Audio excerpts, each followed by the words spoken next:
She and her 8-year-old brother were placed on a train, transported to the death camp of Auschwitz. Their parents were already gone, so it was her, 15 years old, and her 8-year-old brother. They're on the train, and at some point she takes a look at her baby brother, and she sees he doesn't have his shoes.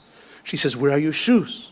He says in the commotion of the Germans chasing them onto the train, he lost his shoes. She got really annoyed with her brother, like an older sister gets annoyed with her baby brother. And she starts saying, "You're such an idiot. You're such a schlemazel. You can't get your life together. Tati and mommy are not here. Where am I going to get you another pair of shoes?" And she screamed at him and hollered at him and insulted him and denigrated him. And she turns to this conductor and she says to him, "That conversation was the last conversation I ever had with my brother." Soon we arrived to the death camp. Mengele made the selection.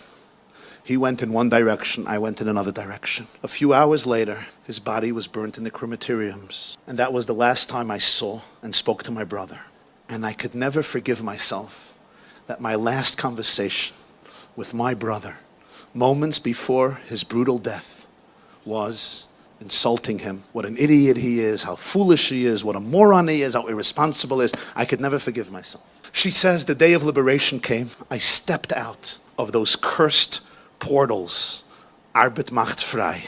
And as I stepped into freedom, I decided that I'm going to live a life of happiness. And then I made one more resolution to myself. From now on, whenever I speak to somebody, especially whenever I speak to a child, I'm going to speak in a way that later I will not regret if I find out that that was my last conversation with this person.